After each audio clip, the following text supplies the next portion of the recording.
Is Jonathan Connell. I'm the co-president of the Health Law Society, and the Health Law Society and the Sports and Entertainment Law Society are proud to present to you the following panel.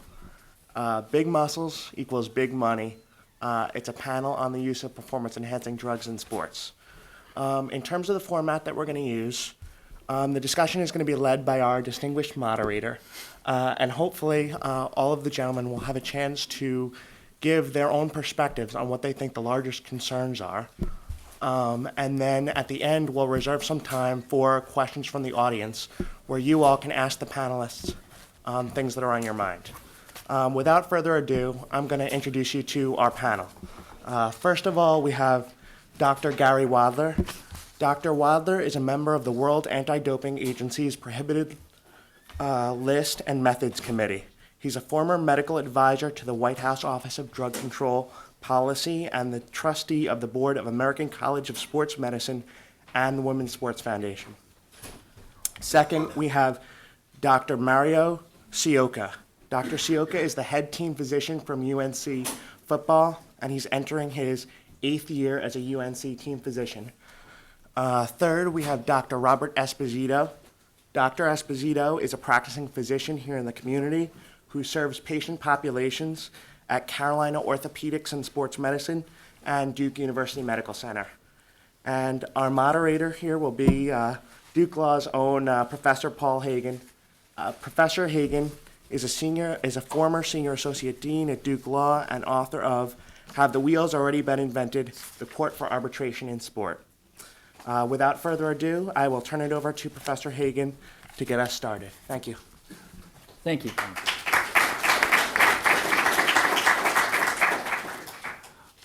Well, outnumbered as I am by doctors here and in our own home turf, I'm going to start out with the question. The matter of doping and steroids has recently come to the fore with the federal proposed federal legislation. There are, I think, 5 bills currently in front of the Congress. Do any of you have any views about whether federal legislation is an appropriate response to the steroid problem in American professional sports? Do you think that this is a... Well, I think unfortunately it seems to be moving in that direction. Clearly the professional sports leagues have had an opportunity in Congress to make the case that they are able to keep their own house in order. I think their arguments have not been persuasive in my judgment, and certainly 2 of the sports have come under particular scrutiny, Major League Baseball and the National Football League. The one that sort of escapes everybody's attention, and I'm always told because who watches, is the National Hockey League, which is absolutely a joke in my opinion. But clearly there's been a lack of hockey fans here. Right. The joke is about their drug policy. Yes, right. It is. Thank you, Paul. So, and many of you have certainly seen the battle develop between Senator McCain and Don Fehr, who I'm told actually are personal friends, but in the Howell halls of the United States Senate, it has not played out very well. I think their response has been less than forthcoming in learning how to parse words. But if you really look very carefully at what the professional sports leagues are suggesting, in my view, it falls short of where it needs to be. I've learned to watch the spin of the National Football League, and to go here and have a snack, and everybody will ask me, well, how can you be so big in the National Football League without taking steroids? And I think there's been one positive so far this entire year, if I'm not mistaken. They've had the opportunity to come clean, if you will, and in my judgment, they just have not done that. They still have an opportunity to do it, and I think as Congress keeps ratcheting it up and making it something that they would like to avoid, I think they may step into line. But the sense is that the momentum has shifted, and it's not in the favor of the professional sports leagues. I think it's moving in the other direction, and I think in part they're bringing it upon themselves. And in part, it's Major League Baseball, which has sort of become the poster boy for that kind of an attitude. So is it the best thing? I would prefer it be handled by the professional sports leagues. However, I use three criteria: independence, transparency, and accountability. And you have to look at each of those programs and ask that. When it's adjudicated by the commissioners of football, for example, in a football case, who has a sport worth, I don't know how many billions of dollars, to take their premier athletes and in closed rooms adjudicate the case, you wonder what's really happening there. So the transparency is lacking. The independence, my view is it needs to be an independent body, whether it's USADA, the United States Anti-Doping Agency, or some other independent body. I think it should be independent. And accountable, well, the accountability ultimately comes to the fans. So I think it's failing on the major tests so far, but I don't think the final chapter has been written on that. I think what it's going to take is somewhat of a cultural change amongst the athletes. I think you can pass laws and you can try to enforce them as best you can, but I think what it's going to take is for the athletes to truly understand its benefits and its harms, and unless they themselves want to stop doing this and make the competition fair, it's going to be very difficult to pass a law to come up with and control each and every situation. I agree with what's been said here, and I think it's difficult. There's sort of a conflict of interest in the professional sports where your teams want you to perform and be better, and with the unions, working in terms of working with changing the drug policies and things like that, it makes that very difficult. And whether the government needs to come in and say, okay, we're going to do it, or whether that's going to push them to finally do it, I don't know the answer to that. But the testing needs to be a good test that is reliable and is performed frequently, and not a test that's going to be a sham. When you're talking about the need for this kind of activity, why is it that adults shouldn't be allowed to do whatever it is that they think will aid their performance? Law students study too much. They work too hard. They, drink coffee in order to stay up late and read their contracts. Why isn't this the same kind of thing? And if I can put, pitchers throw pitches that cause their arms to be damaged, and a lot of injuries in sports. Football players engage in practices that predictably lead to injury. The latest estimate is every NFL player is injured every year. If you're going to have that kind of a system, why is this any different, and why should it be regulated? Well, I got up at 4 o'clock this morning, Paul, to be here, and so I had 3 cups of coffee, which is, I guess, performance enhancing to a degree, although we have questions about that now, as a matter of fact. But to me, it's also a matter of rules, and the rules are arbitrary, and you don't have to play by the rules. You can't cork your bat. You can't put brass knuckles in your boxing glove. You can't have spaghetti strings in your tennis racket. You can't have too much of a curve on your hockey stick. Why? Because those are the rules. The rules say it's 90 feet from home plate to first base, not 91 feet. So if you want to play by your own rules, nobody says you have to play in the game. But if you want to play the game, then you have to abide by the rules and all the rules. And this is just one of the rules. Now, this is a rule that presumably is going to be collectively bargained. But there's other factors now have come into play. But to me, it's nobody's forcing anybody to be a professional athlete. I mean, if you want to do it, you got to play by the rules, and we have to be able to check that you really are playing by the rules. Whether you have pine tar on your bat, I have seen personally hockey games where they went and measured the stick to see if there was too much of a curve in the stick. We were able to test it. So testing, whether one's complying, is not something that's unique to drugs. And if we think of drugs as part of the rules, you may have a different take on what it means in terms, at least, of performance-enhancing drugs. That's my opinion. I also think that the rules also, in a way, connect the past in athletics to the present. Something like Major League Baseball, statistics are very important. And you put an asterisk next to Roger Maris's name because he hits more home runs than Babe Ruth in more games, something he had no control over. The season had been lengthened. And now you have people taking performance-enhancing substances, and they blow that record away, yet they do have control over what they put in their bodies. So I think that's important as a connection and a continuum to measure athletes. I think, along with compromising the integrity of the game is also the health issue. And going to law school may be detrimental to your health, but Mental health. The detrimental effects of anabolic steroids are well documented. Well, if we can maybe bring those two matters together, there are two things I want to highlight. One is, there was no drug testing or rules in hockey until, this year. It was for the stick. I mean, drug testing you're talking about. Yeah. That's correct.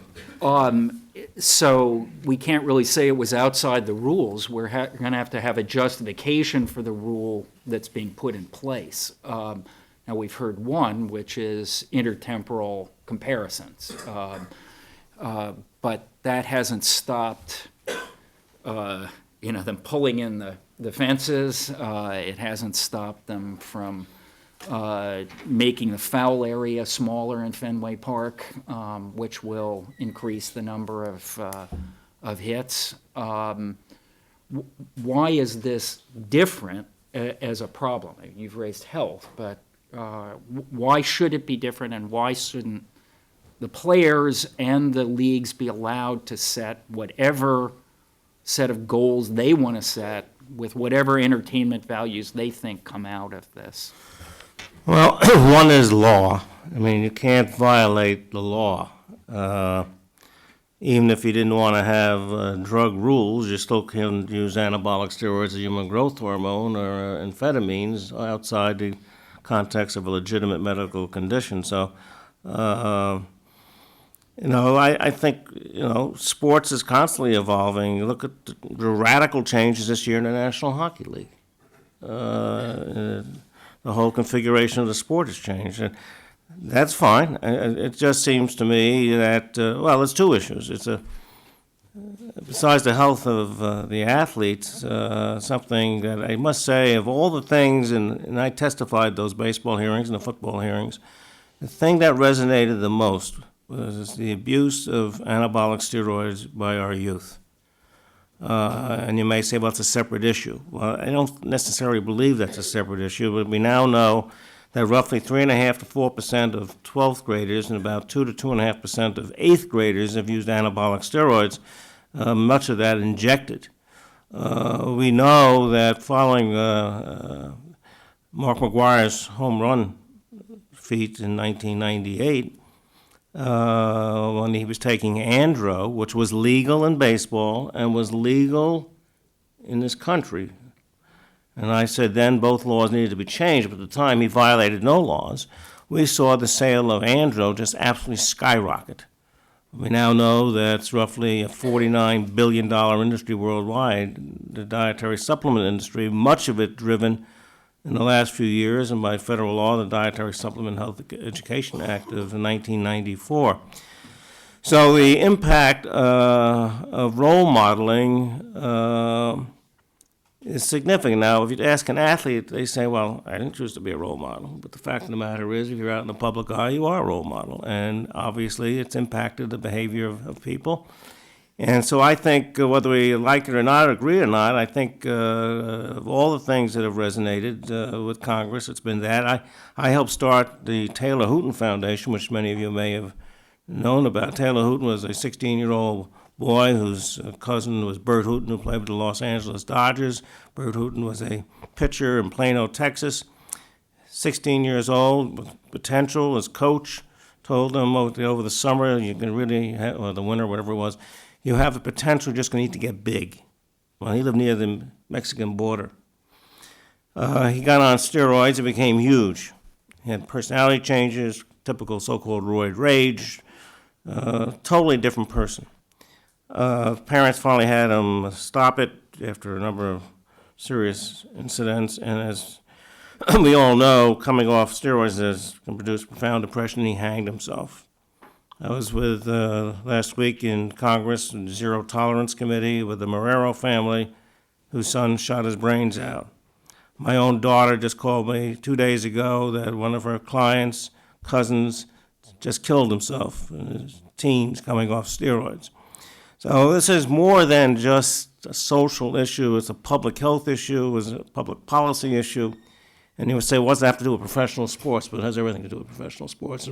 And to deny that is to deny the roles professional sports plays in our society. And I think society has a right to weigh in on it through their congressional representatives, their senators, and have the battle.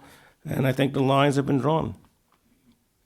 I think when you change the rules make the hockey rink wider, take out some red lines, say blue line passes, red line passes don't matter anymore, shorten the field, make the foul zones areas less so that we don't have so many foul outs, that in a way, or shorten or lengthen a football field, what that does is everyone's on that same level playing field.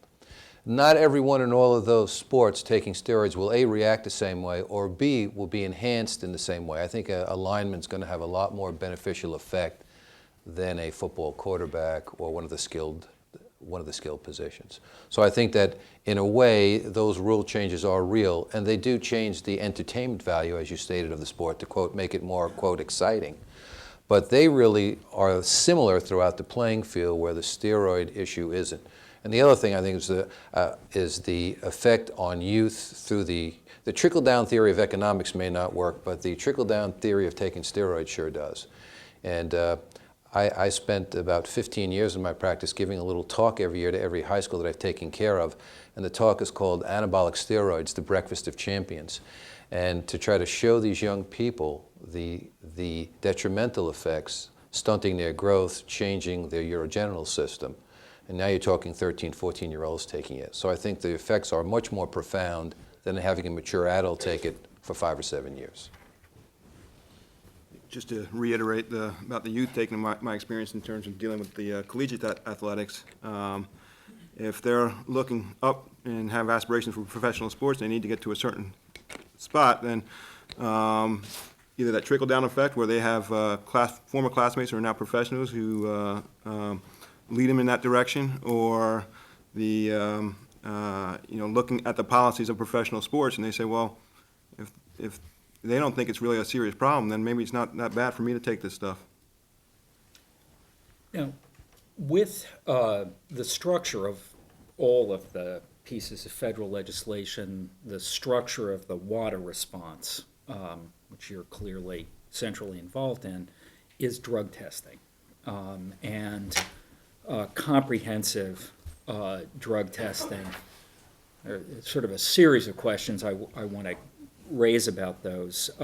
Back in, I believe it was 1998, Juan Antonio Samaranch said there were far too many substances being tested for, and it should be limited just to those which had proven negative health effects.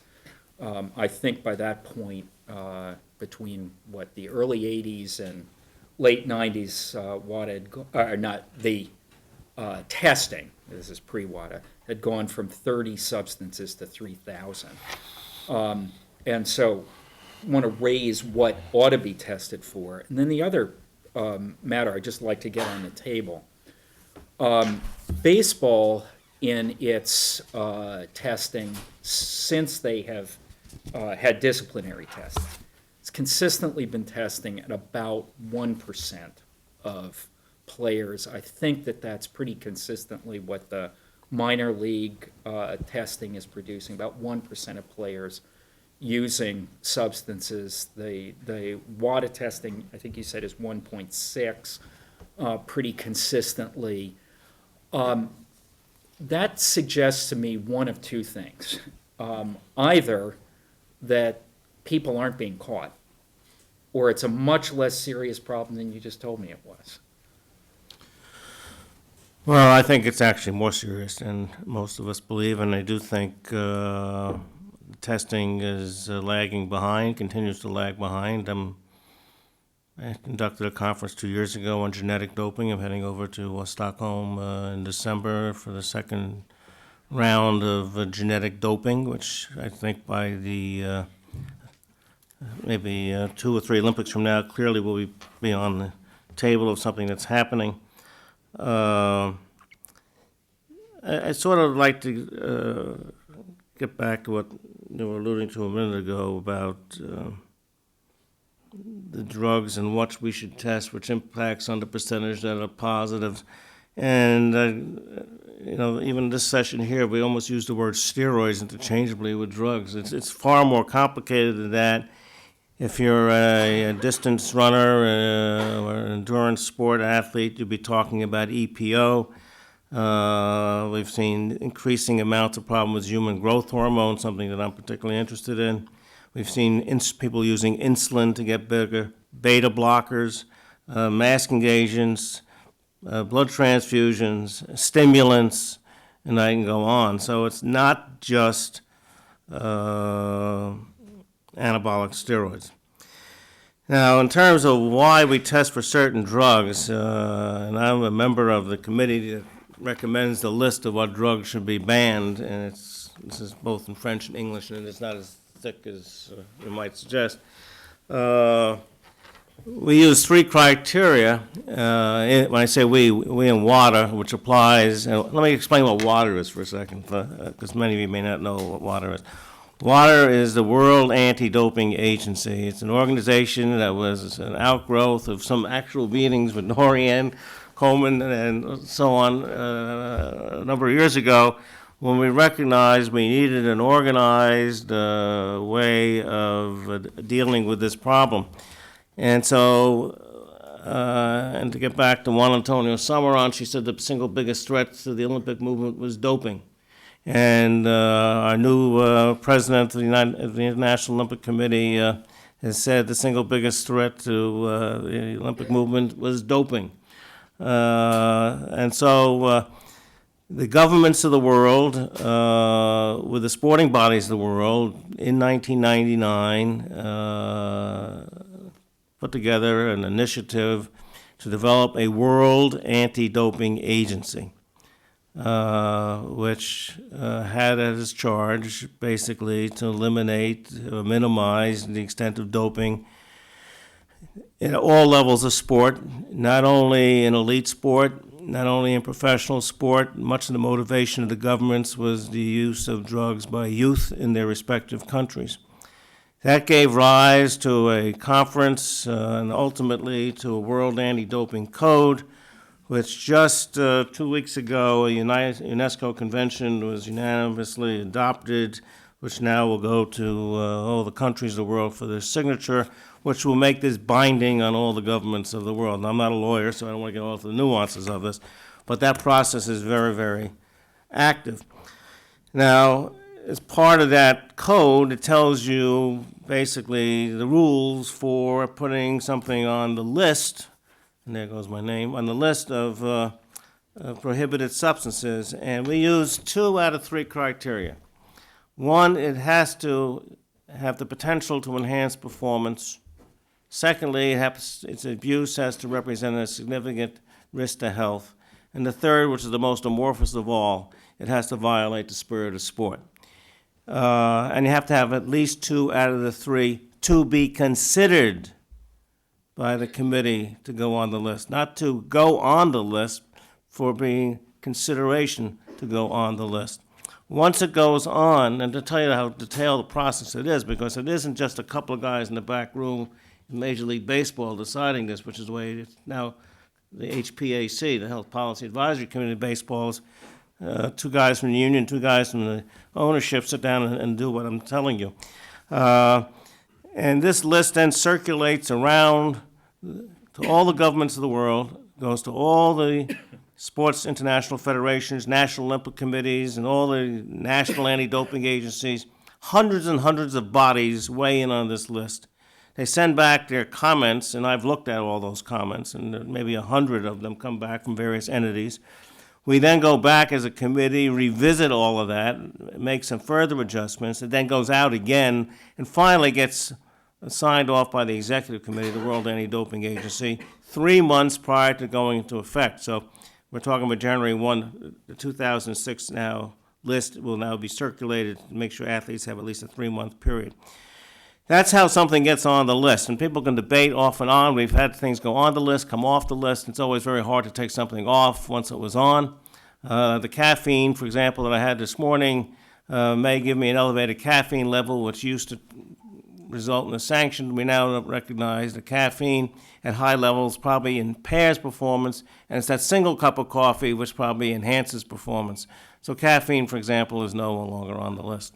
Pseudoephedrine, that was a problem for a number of athletes and high-profile athletes, as Paul well knows, is no longer on the prohibited list, but it's on the monitoring list. We're actually monitoring urine levels to see if, by taking it off the list, the use has gone up around the world, and so on. So it's a complicated process, but is the basis for deciding who will be sanctioned and the nature of that sanction, which gets another whole subject. But it's now, to give you as an example, the HPAC in professional baseball, they make, I just talked about all the governments of the world and all the sporting bodies of the world. Well, they have divine wisdom because they have 2 guys from the union and 2 guys from management. They go in the back room, they draw up the list, and they actually draw up all the rules and regulations as to what violates the list, who should be sanctioned, how they should be sanctioned, and they're the guys you also appeal to when you are sanctioned. So I think that process speaks for itself as being woefully deficient. And, I've been out there saying for the hearings and so on that this, to me, is the gold standard. It's not perfect by any means, and it periodically reviewed as experience indicates that revisions need to be made. And it's a living document. It's not frozen in time. So it speaks to a process. But so when you ask what drugs should be on the list, you have to say, what's the context of that question? Because one can argue, well, should we have this or should we have that? My favorite drug is this, and so I'm not going to ban this. It's much more of a process, and that's really what I'm an advocate for, is a process that really brings sunlight to this debate and not backroom kind of politics, which is classically in which the world of doping has existed in the past. Well, go. I was just going to say, when you talked about whether whether there's less use or we're just not catching the athletes, we like to think that there's less use, but I think most athletes are going to be of the mindset that hey, I can get around this. On a lower level, in terms of collegiate athletes, when we reviewed our drug policy, our internal drug policy at UNC.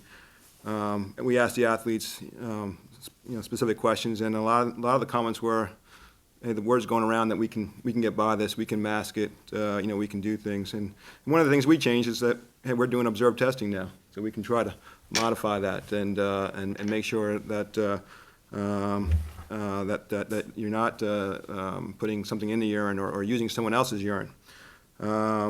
And I think, at a higher level, too, in terms of, if you're testing for steroids or performance-enhancing drugs, they're going to think that, hey, there's something that I can take to get around this drug test, or are there the synthetic steroids like THG that was, at one point was undetectable, and thereby you can get around the test. And so I think we're probably just not catching people at this point. Let me try getting at that issue in a slightly different way. Mid-1990s, the best cycling team in the world was Festina, and they were beating everybody. They're drug tested, they're not caught. Then we get a criminal investigation, and we now know what's going on. For years, comprehensive, systematic doping in East German swimming. They're not caught. There were one or two who were caught, but basically no clue out of testing what was happening. You get a criminal investigation, the Stasi files are opened up, and now we know what's going on. Balco, which is sort of the poster child for why we need testing in professional sports, the bulk of the people whose names surfaced were persons who were under the Olympic drug testing. Now, if we'll just entertain that for a minute, if that's correct, are we going about this in the wrong way? Because the testing is expensive, and it appears not to be surfacing large number of names. And then if I can give one other thing, just throw out here for your reaction. At the 1992 Olympics, every one of the medal winners in the shot put had tested positive for drugs in the past. They were all all three of them were coming off bans. The gold medalist who won, has his gold medal, the next year at the World Championships tested positive for steroids again. Clearly, he wasn't deterred by his first effort, and we didn't clear it out for the 92 Olympics. Now, you may want to reject my examples, or you may have a response to both the cost and effectiveness, and whether the entire effort is ill-conceived of drug testing. Well, strange you mentioned that, because I was just appointed last week to a committee of, I guess, about 6, representing the different aspects of WADA, to look at the cost issues of the actions, of anti-doping actions. This is a very, very expensive business. The WADA budget is about $25 million a year, but to be fair, a lot of that, in fact, the single biggest expenditure is in research. Single biggest expenditure in USADA is in research. The actual doing of the test is reasonably inexpensive when you take the total budget. So I know people say, well, it costs $25 million, it's too expensive. One of the issues is, can you afford not to do it? And I think I don't have an answer to that. It seems to me that the three prongs, the three-legged stool of this is education, research, and testing. And I think you have to have them in some balance. And just saying no is not the answer, with all due respect to Nancy Reagan, whatever. You've got to give people alternatives. Athletes are very, they're very much in touch with their bodies, and there's some in this room who know, it's like a Stradivarius. They know exactly when they're tuned right. They know exactly when the climate's wrong, and the humidity, there's too much humidity in the room, and the sound is not quite right. And they know their bodies. And so you can't just feed them gobbledygooks and say, no, we've got, particularly young people, we've got to give them alternatives to achieve. Now, a super elite athlete, in my experience, would never deny that they can go just so far, but they can go a little bit further if they were enhanced. Most people are never at that level, by the way. Most people are somewhere and just work a little harder and eat a little better diet, a little better training, can move up a significant notch. So the ones that really this would pertain to in terms of elite competition would be the top of the pile. Now, when you talk about the cost, I guess you have to say who's your target audience. Is it worth the cost in professional sports? I think so. But what do we do about the high schools? Where we have, as I said, as much as 4% of high school kids just using steroids. And I didn't mention any other drugs. I'm just talking about anabolic steroids. So we have it, when we get 8th graders and 12th graders, we just say, well, we'll have a poster in the phys ed class saying don't do drugs and that's the end of it? Or do we give them alternatives? It seems to me that a properly designed and conceived concept of testing, which doesn't necessarily translate to sanctions, it can be epidemiological, it can be case finding of people with problems, so that we don't have suicides. When we talk about testing in schools, people tend to use the Olympic elite level standard of sanctioning somebody. Well, that's a function of testing. It's not the only purpose of testing. In terms of research, it's not only research in the laboratory, and it's not only research in the adverse effects on people's health. It's research into motivational behaviors. It's behavioral research. Why are people doing this? So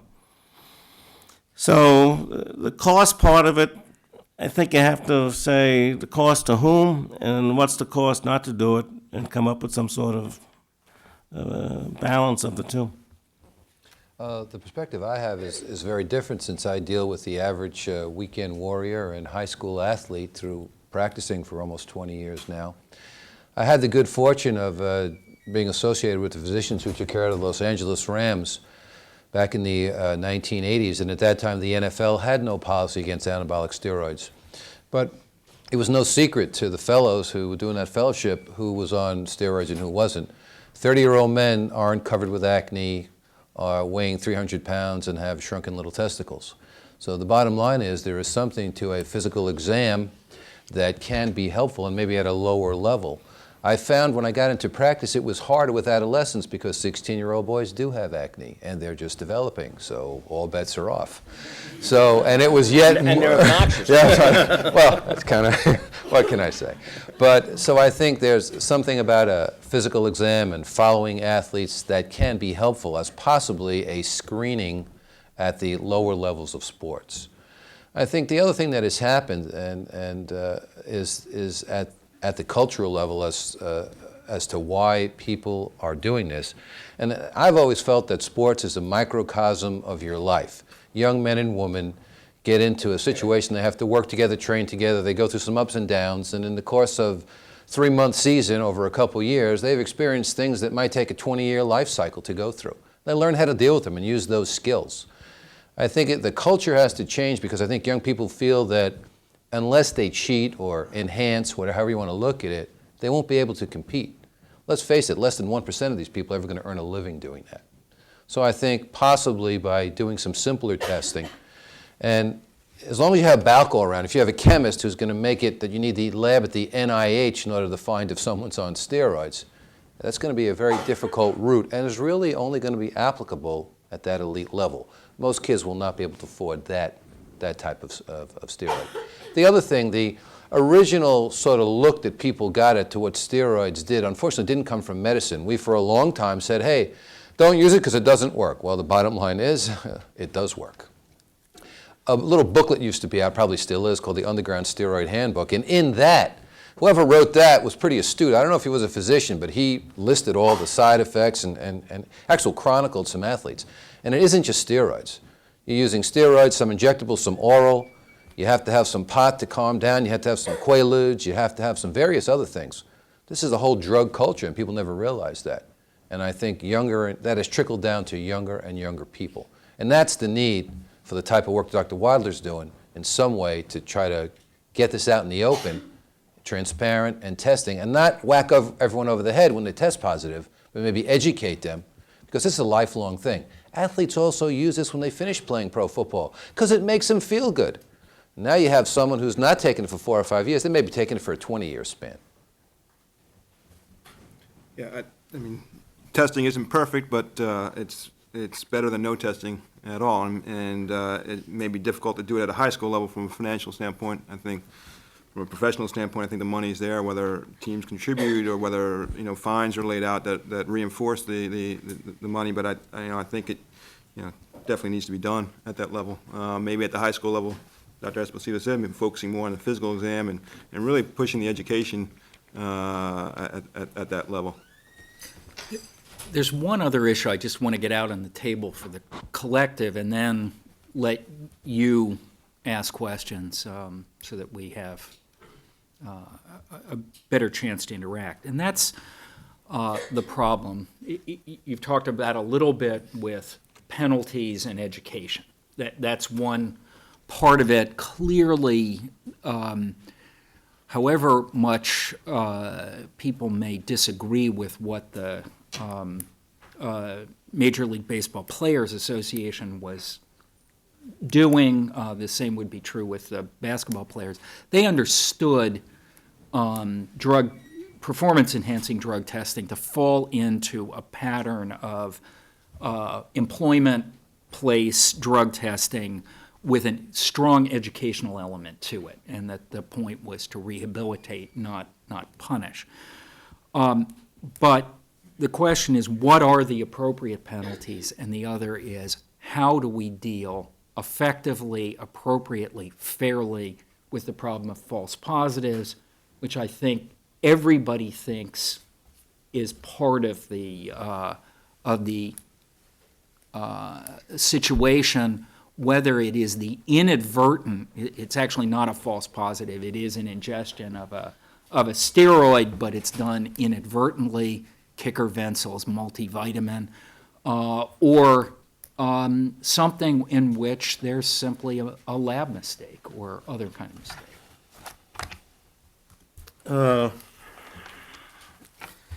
Very difficult question in terms of the sanctions. And much has been made of the fact that the National Football League and Major League Baseball cannot afford to have their superstars suspended for 2 years, quote, like they do in the Olympics. Incidentally, the World Anti-Doping Code is not the Olympics, it's all of sport. But they're still talking about the Olympics. Which gets to, one, if you're going to be serious and somebody actually, having gone through the whole legal process, at the end of the day was found to be guilty of deliberately taking an anabolic steroid. To me, 2 years is an appropriate sanction. The code also provides for, and you know better than I. The code doesn't have anything about deliberate, though. No, but it does have significant, no fault and no significant fault. And it provides opportunities for the sanctions to be lowered rather substantially. And I've sat on tennis tribunals where there is a sanction in the athlete's record, but it was clear that because of the issue of strict liability, which you're all familiar with, because of strict liability, you just can't dismiss it, but you don't necessarily have to sanction somebody, but it puts them in jeopardy if it happens again, because it'll be a second offense, and then the consequences will be much more dire. So it's not as if it's been portrayed, and I just last week debated in the Congress again, the National Football League, and said, we're not the Olympics. We cannot have our NFL superstars out for 2 years. That's way excessive and so on. And my answer to that is, well, if they deliberately cheated and went through the adjudication process and were found to cheat, then that's 2 years. The point's been made in some of these hearings that some poor kid living in the ghetto caught with steroids is going to pay almost more of a price than an elite athlete who's deliberately taking steroids to cheat. On the other hand, we have problems, and we had major problems around the world with nandrolone because people were taking a dietary supplement, what had been a dietary supplement until this year, first cousin of andro, not called 19-norandrostenedione, which produces a positive test. And it turns out in the manufacturing of dietary supplements, because under the law, the manufacturer doesn't have to, in the pre-market phase, guarantee safety, purity, or efficacy. And I emphasize purity in this case. And so it took a couple of molecules of a contaminant from something in the manufacturing process to produce a positive urine. And certainly you don't want to sanction somebody for 2 years because of a manufacturing process. And unfortunately, hundreds, I'm talking about hundreds of athletes around the world, how to defend themselves because of such contamination. As a result of that, by the way, andro has now been moved over to the controlled substances category, so that kind of thing can't happen going forward. It's not as simple as you have a positive test, it's 2 years, end of story. It's much more complicated than that. And I would be remiss, and some of you may know Donna De Verona, Johan Olaf Koss, who won, I think, 4 gold medals in skiing. Donna won her gold medal, I think, at age 16, one of the youngest at that time to win a gold medal. They were the prime movers for anti-doping because they felt, as athletes, they were entitled to a level playing field. And they felt that there should be serious sanctions. I'm going to say they, metaphorically. They felt, the athletes felt that were involved in the process, that the sanctions should be such to assure those who did not want to cheat were given every opportunity to participate in a level playing field. And if that meant serious sanctions against those who cheated, so be it. It is not some external force. Really, some of the prime movers in all of this were athletes. Not administrators, not bureaucrats, not doctors, not lawyers, or athletes. And we shouldn't lose sight of that. It's portrayed often as something else. But they're very much a part and parcel of this process, and a part and parcel of the process as it is evolving. It's always very interesting to me that the Major League Baseball and the NFL have always used their drug policies to, shall we say, get rid of an annoyance who's at the tail end of his or her career. So I think, in answer to your question, I think they know how to do it because they are doing it, just not to the superstar of today, the superstar of 10 years ago who's now causing a little trouble. And I think the other thing that's alluded to, which is going to be very difficult, the nutraceutical industry is a $9 billion industry in the world, and they can put in anything they like basically right now. I'm not saying they're doing anything maliciously, but you're going to have this, I don't even know if it will be called contamination, because some of the things have 15 substances in them, and that's always going to be difficult. So in terms of testing, you'll need something even more sophisticated to exclude those and only test for only certain other byproducts, and that makes it more expensive. Just to talk about a little bit about our internal policy at UNC, our sanctions are for a first offense for steroids that you're out. You lost your scholarship and you can no longer be an athlete there. So, which is different than our street drug policy. And I think that one of the main things is that they're compromising the integrity of the game, and we're not going to allow for for the cheating to be done. Now we're going to educate them beforehand and educate them a lot. One of the ways in terms of our dealing with false positives from inadvertent is the education again about steroids, but also about the inadvertently ingesting something. That there can be contamination, and we drill into them that whenever they're going to take anything from a health food store or anything that they're going to ingest, that they need to discuss it with the medical staff first. Well, just a clarification on your policy. What happens if an athlete refuses to take a test? If an athlete refuses to take a test, then it's considered a strike, a positive. But not a steroid positive. Well, it wouldn't be considered a steroid positive, but then we say, okay, you need to come in tomorrow and we're going to test you. And then if they continue to refuse, they cannot participate in athletics until they agree to take the test. And at that point, if they're going to continue to refuse every day, I think it's going to be, we have in our policy can be a coaching decision on if you have a first strike that you can, a coach can make the decision not to have you on the team anymore. I want to open this up. I think we've laid some of the issues out, and or I hope we have. Yeah. Excluding gamesmanship concerns and social concerns, and just looking at the athlete's body isolated, are there any cases where someone like a Jeff Bagwell who has a degenerative muscle disease, or like a Ken Griffey Jr. who's arguably injury prone, are there any cases where monitored and regulated, heavily regulated steroid use steroids that are currently illegal in the system would have physical and medical benefits for such an athlete?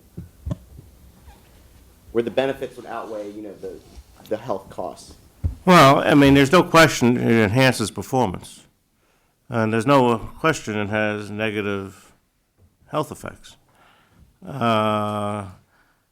you're asking me whether the benefits would outweigh the risk, I would say it's a question that has no meaning, because at the end of the day, and I know it's very boring to say that something's against the law. It's against the law. I was just reading in the library this morning that human growth hormone, you know what well, you probably don't know what off-label is, but when a drug comes out on the market, drug X, and it comes out for the treatment of disease Y. As a physician, I can use it for treating diseases A, B, C, D, E, F, G, whatever. And if things go wrong, somebody can sue me for malpractice, but it didn't violate any federal law. Growth hormone can't be used that way. Human growth hormone has to be only used for very specific things. Certain growth disturbances, certain diseases of the pituitary, and nothing else. It can't be used off-label. Well, the same basic principle applies to anabolic steroids. It's a highly regulated drug because of the issues we were discussing earlier. So as far as some of the sports-related issues, I think the orthopedics people will tell you that Jim Andrews, for example, I think firmly believes that some of the injuries he's seen in upper extremities related to changes in tendon related to steroid use, not necessarily the tendon itself, because under the microscope, here it goes again, under the microscope, the tendon doesn't really look different than a normal tendon. But the workload that tendon is put under in having this enormous increased bulk and shortened recovery times, and therefore you're performing at higher reps, playing in the field of performance that much more, probably has a negative effect. So I don't know where you're going with your question, I guess. Like, for Jeff Bagwell, if he has a degenerative muscle disease, at the end of the day, when he retires, he's got this serious injury, regardless of sport, that, he's going to have to deal with the rest of his life. Can any of these steroids help prevent, when he retires, could any of these things, if he'd used them during his career, at the end of the day, he turns around and he can use his shoulder? Not that I'm aware of, but I'm bound to my colleagues to the left. I think there's a couple-part answer to your question. If you ask Mark McGuire, he'll tell you, hey, I felt great for 2 years. That's why I could hit all those home runs. All my little nagging aches and pains, he said, just weren't there anymore. So from that anecdote, I guess you can take a yes to your question. If you look at what steroids do, though, they will weaken tendons. If you look at the NFL, where 70% of the knee injuries do not occur with contact, when they show you the slow motion, no, the linebacker didn't tackle the guy. He saw this diesel engine coming, which is a cut, a stop-start, whatever you want to say. He's going left, and his knee said, I'm not going anymore. I believe it's never been proved that there are two reasons for that. One, the shoe wear and the surfaces, although they all say no, no, no. The other is my muscle here can generate much more force. My tendon can't, and if anything, it's weakened. The third thing is that you will, when you're on steroids, not have an inflammatory response, or not an appropriate one. The primary response to healing any soft tissue injury, really any tissue injury, is inflammation. The blood flow increases, cells come to clean out the bad guys and bring in the good guys, or the good girls, whatever, and that's how you heal. I'm sorry. It has been shown. I may not make it out of here, okay? The fact you invited an orthopedist, by the way, I want to thank you very much. It's a pleasure to be here. It does affect tissue healing, and studies have shown that even ankle sprains take longer to heal in athletes during the season because of the large amounts of anti-inflammatories that they take, which will take down the inflammation. Therefore, the motion gets better quicker, and they can strengthen it. But in actual, the healing of the tissue is prolonged. Now, steroid is the ultimate anti-inflammatory. And in terms of degeneration, we rarely use steroids as a main ingredient in treating someone with a degenerative process of their joint. It will take down inflammation, but it doesn't alter or heal the cartilage. In certain degenerative conditions of muscle and brain and things like that, steroids are given to keep down swelling. Yes, they are. But they do not change or alter the course of the disease. And hence, in the long run, then, all those negative effects on your heart your kidney, your liver, your urogenital system are going to win out.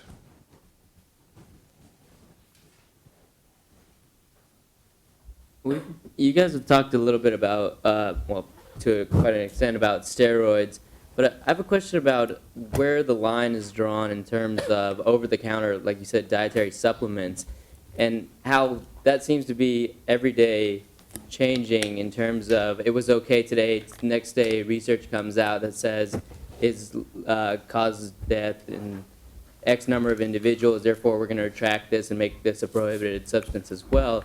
Who decides where that line is drawn? And more specifically, you're describing the WADA criteria about does it have harmful health risks? I'm questioning about the ones that fall under the gray area there. Well, the gray area is just that, it's a gray area, and, sometimes we will defer putting it on a list, sometimes we'll decide, as we are with pseudoephedrine, for example, and caffeine, to monitor its use to see if there's patterns. And sometimes we decide to take something off the list. It's a difficult question. In terms of responding, let's look at the Stephen Beckler case, and then look at, those who watched the hearings when I made an issue both in the NFL and Major League Baseball about amphetamines. Now, interestingly enough, baseball thought enough of ephedra because of Stephen Beckler's death and the public policy, the public response to that, to make it remove it from the shelves by an administration action of the FDA, not a law change, but an administrative act. But when ephedra is really a weak cousin of amphetamines.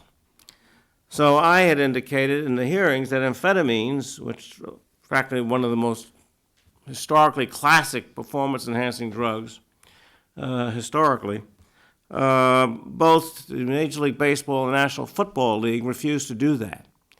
And why did they refuse to do that? My feeling, at least in baseball, it's endemic in baseball.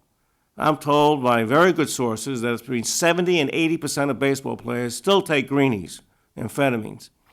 The National Football League bans ephedra, bans pseudoephedrine, which even WADA doesn't ban, and treats amphetamines as what they call their drug abuse policy, which is a treatment kind of thing, ignoring its performance enhancement. They're saying that has an addiction potential, we have to treat it as heroin or something of that sort.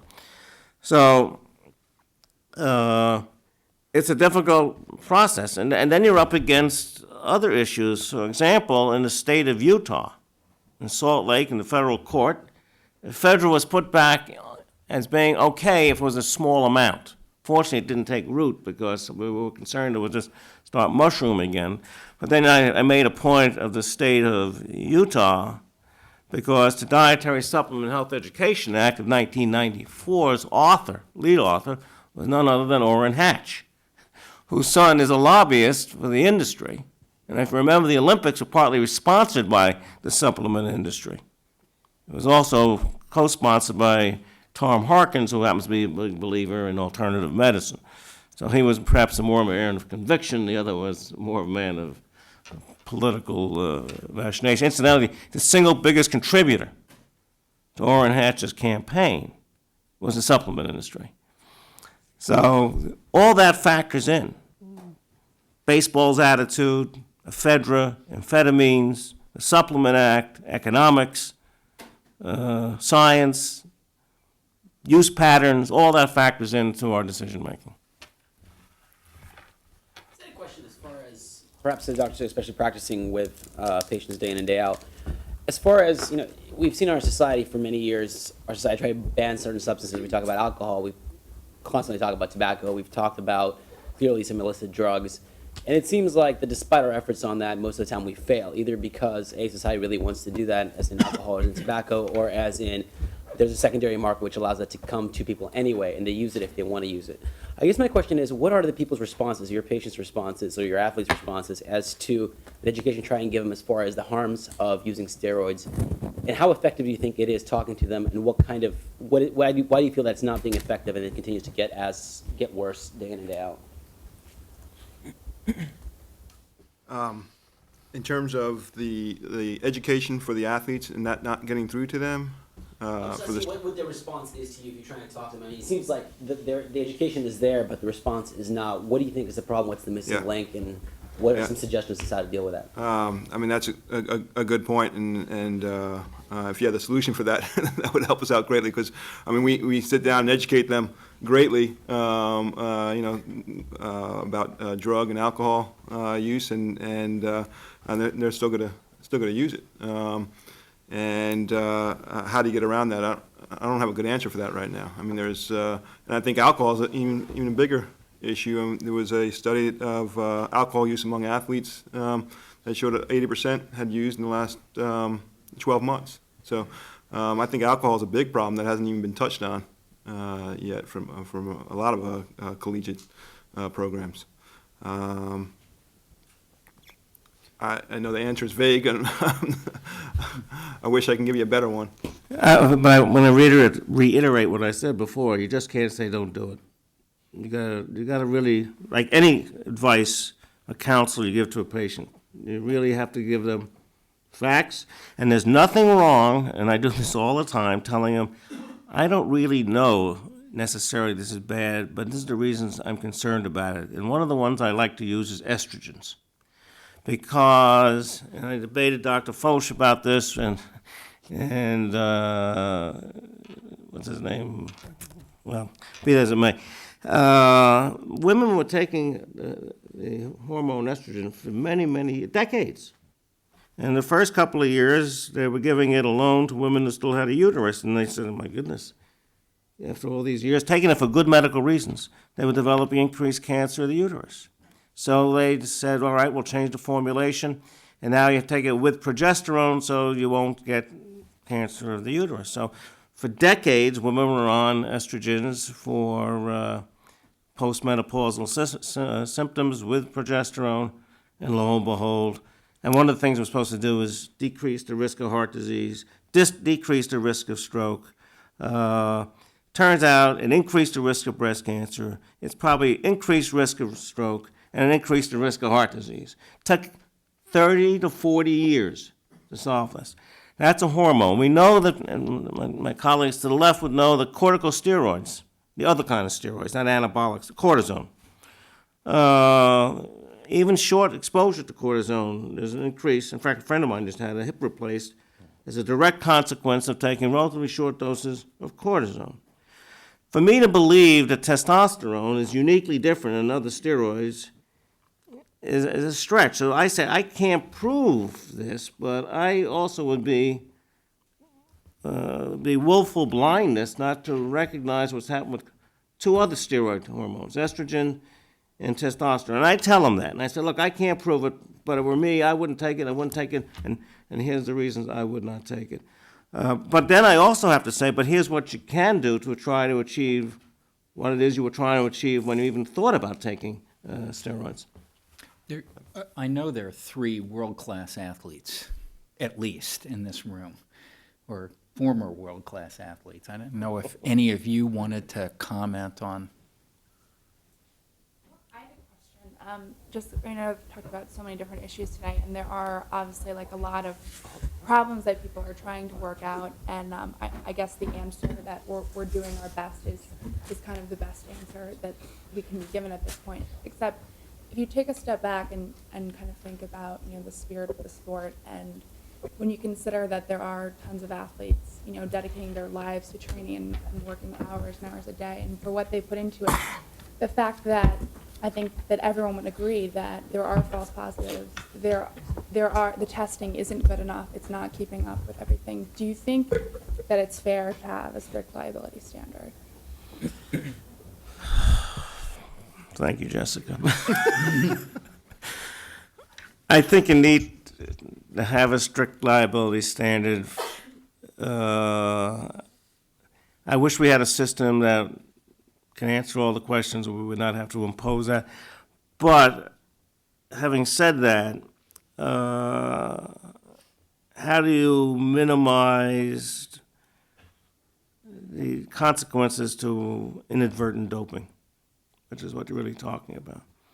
And I think what I alluded to earlier about no fault, no significant fault, doesn't do away with that little notation in one's record and memories of their experiences, but it minimizes it to the greatest extent possible.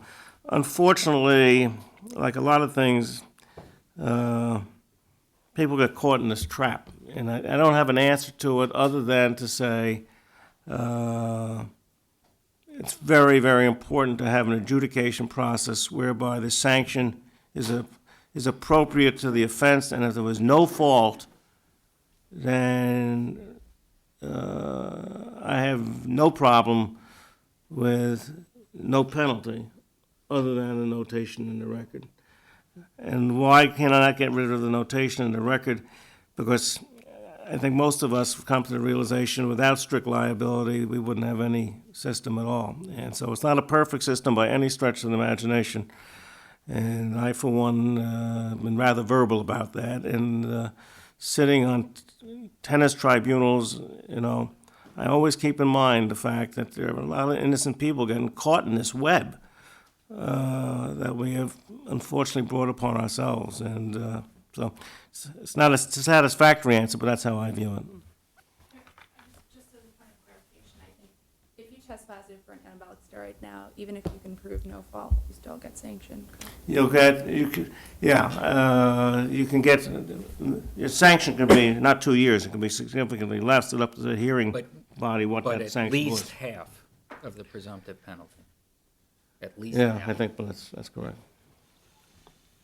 Professor Coleman. Point of information, before the USOC, and my familiarities with USA track and field adjudication policies, before we put in the strict liability standard, the rules were essentially, we used to call them, big loopholes that you could drive trucks through. Basically, no one, particularly famous athletes, could be sanctioned, could be found guilty of a doping offense because of the inadvertent use exception. It wasn't formally an exception, there just wasn't a strict liability standard. And so it was the tool for the system to permit elite athletes to escape doping sanctions. And so the conflict is between not developing mechanisms so that you don't punish people who legitimately are innocent, but also at the same time not allowing the organizations themselves, as well as the elitist of the elite athletes, to escape punishment. This was particularly prevalent during the Olympic season. Incidentally, there's another, let me just qualify one thing. There is a category of drugs called specified substances, which are less susceptible to doping and more susceptible to inadvertent doping, including ephedra, marijuana, beta blockers, alcohol, which the sanction can be substantially less than that we see with steroids. Okay, yes, I think we have time for 2 more questions.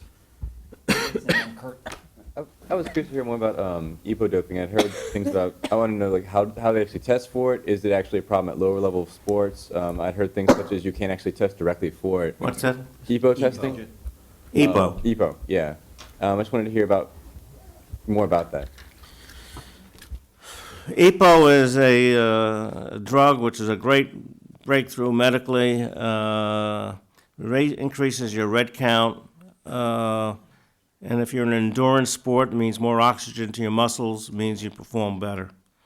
I reported a series of deaths in mid-1990s that occurred in about 1990 in 4 Scandinavian countries in 2 sports, cycling and a sport called orienteering. We couldn't prove it, but looking at all the data available to me, I concluded that they probably got their blood so thick, and it was like viscous oil, they had heart attacks and strokes. Following that, there's been an increased awareness of the health risks of EPO, which actually does work. There's no if, buts, or whys that in endurance sports, EPO works. In its 2000 Sydney Olympics, there was a blood test and a urine test. In more recent years, we've gotten away from the blood test using a urine test. And we do in certain sports, a screen, what they call a health screen. It's not a great word, but it's a health screen. If your blood count's too high, you can't compete, presumably because as you get dehydrated, it'll go even higher, and you run the risk of complications. So the urine test is reasonably good, and although it's run into some difficulty recently, and there's a task force working on it now, you may have seen this in some of the media, where there's in some very tiny percentage of athletes can result in a false positive EPO test. And that's being looked at currently. But by and large, it's a good test, but it presents the problem of what do you do when a test isn't perfect? And, you know, a lot of these tests are not perfect. We didn't talk about TE ratios today either. I can wind up beating this whole system and other forms of drugs. Yeah, go ahead, sorry. So it's not based on hematocrit? The hematocrit is only used as a start, no start. It's quoted as a health check. There's a lot of focus sort of on the testing of athletes, and you said a shift in athlete culture is required, and I agree with that. You know, my experience is that athletes, the vast majority, are totally opposed to doping, but that sort of attitude changes once they reach that highest level. Probably because, in my opinion, it's facilitated by the coaches, the trainers, the doctors, and the folks they work with. So we're testing athletes and we're sanctioning those individuals, but I don't think it's solving the solution because there's always a next generation of athletes that filling in the gap. How do you see, or what do you see as a solution, or where are we going with sanctioning or getting rid of the folks who are facilitating? Yeah, I think we need to be more aggressive about it. They're not going to be analytic positives because they're not taking the drug themselves, but they're trafficking in it and every other facet of violating the code. And the code does provide for significant sanctions. I think we need to be much more aggressive in policing that. I think the Victor Contes of the world and the Patrick Arnolds of the world need to be held accountable. I was particularly outspoken about the sanction to Victor Conte, but I also appeared just recently before the United States Sentencing Commission, and we're revisiting the entire sentencing guidelines, which was called for in the new Steroid Control Act, to rev it up. And I don't know if you saw the study that just came out 2 weeks ago from the General Accountability Office showing how easy it is to get steroids off the internet. You don't have to go to a guru. You can just, kids particularly are facile. And so this is, as I said, walking down here, this is in many ways about organized crime. This is drug dealing. This is a very pernicious form of drug dealing, which appeals to people's enhanced performance, appeals to their increased sense of well-being and enhancement of their body. We don't think of it in terms of heroin and cocaine or GHB, which was in the papers today. We think of it in another light. But this is drug dealing, and I think the equivalency numbers are going to change because right now for 50 tablets of steroids equals 1 tablet, 1 unit of cocaine in terms of sanctioning. So it's 1/50th of the penalty, and as long as that's the case, then there's no incentive to the criminal element to worry very much about it. But worse yet, there's a disincentive to U.S. attorneys prosecuting cases for which they're not going to get any bang for their buck. Okay, I think at that point we need to wind this up. I want to thank Jonathan, Ryan, Jessica, and Lucas for organizing this event, and to thank the panelists for your time, your insight. It was very interesting to me. I must say it's a pleasure to be here.